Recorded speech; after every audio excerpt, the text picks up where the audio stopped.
আজি আমি সদৌ অসম আদিবাসী ছাত্ৰ সন্থাৰ সচলত গুৱাহাটীত 3 ঘণ্টা ধৰ্মঘট কাৰ্যসূচী পালন কৰিছোঁ আৰু মূলতঃ আমাৰ কেইবাটাও আমাৰ দাবীবোৰ আছে যিবিলাক ন্যায্য দাবী।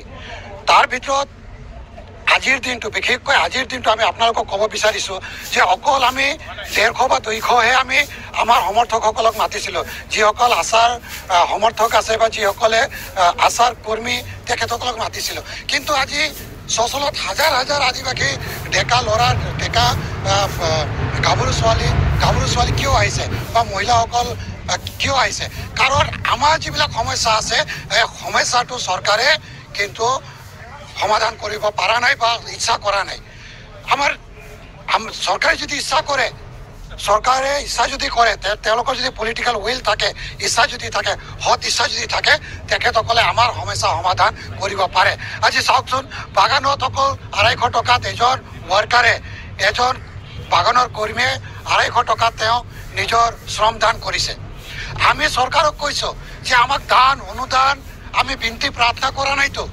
আমি কৈছোঁ যে আমাৰ যি তেজৰ বিনিময়ত, পৰিশ্ৰমৰ বিনিময়ত আমি যিখিনি পাব লাগে সেইখিনি আমাক দিয়ক। চৰকাৰৰ যি নীতি নিয়ম আছে, মিনিমাম ৱেজ এক্ট আছে, চাহ শ্ৰমিকৰ যিটো আইন আছে বা যিখিনি আইনৰ দ্বাৰা শ্ৰম বা লেবাৰ পৰিচালনা হয়, সেই শ্ৰম আইনৰ জৰিয়তে আমি অন্তত আজিৰ তাৰিখত 550 টকা পাব লাগে। কিন্তু 550 টকা দিয়া নাই, আমাক 250 টকা দি আছে।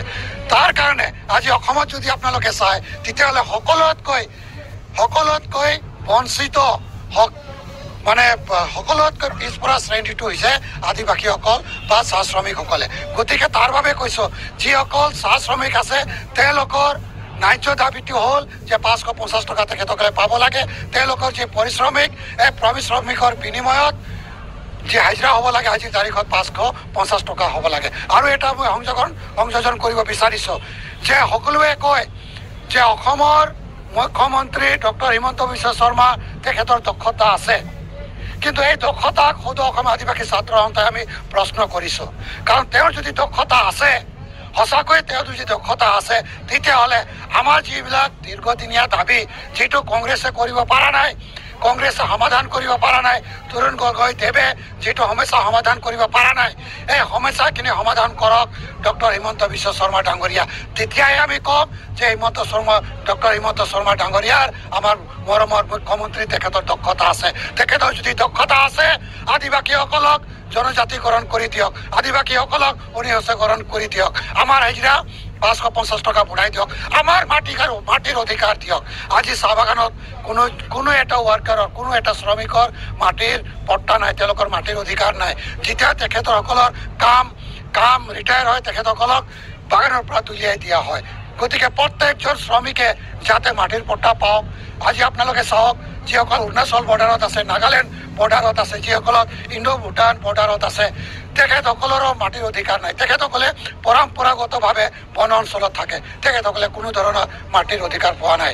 আমি শিক্ষাৰ অধিকাৰ পোৱা নাই, আমি স্বাস্থ্যৰ অধিকাৰ পোৱা নাই। গতিকে ডক্টৰ হিমন্ত বিশ্ব শৰ্মা ডাঙৰীয়া তেখেতৰ দক্ষতা দেখক, আমাক শিক্ষাৰ অধিকাৰ দিয়ক, আমাক মাটিৰ অধিকাৰ দিয়ক, আমাৰ স্বাস্থ্যৰ অধিকাৰ দিয়ক, আমাৰ শ্ৰমৰ অধিকাৰ দিয়ক আৰু আমাৰ জনজাতিকৰণটো কৰি দিয়ক। কিন্তু আমি দেখিবলৈ পাইছোঁ ডক্টৰ হিমন্ত বিশ্ব শৰ্মাৰ যিসকল সহযোগী আছে, যেনেকুৱা পল্লৱ লোচন দাস, আমাৰ কামাখ্যা প্ৰসাদ তাছা বা আমাৰ তিলি ডাঙৰীয়া, আমাৰ কৰ্মী ডাঙৰীয়া, এইবিলাকতো কোনো কামৰে নহয়। তেখেতসকলে বাগানৰ শ্ৰমিকৰ সম্বন্ধে বা শ্ৰমিকৰ হৈ বা আদিবাসীৰ হৈ তেখেতসকলে কেতিয়াও মাত মাতা নাই। তো কি ধৰণৰ তেখেতসকলে MLA বা কি ধৰণৰ তেওঁলোকে MP বা কি ধৰণৰ তেওঁলোকে মন্ত্ৰী বা MLA বা MP, আমি কিন্তু আপোনালোকৰ জৰিয়তে পোনপটীয়াকৈ প্ৰশ্ন কৰিছোঁ আৰু তেওঁলোকক এইবাৰ 2026ত উচিত প্ৰত্যুত্তৰ দিয়া হয়।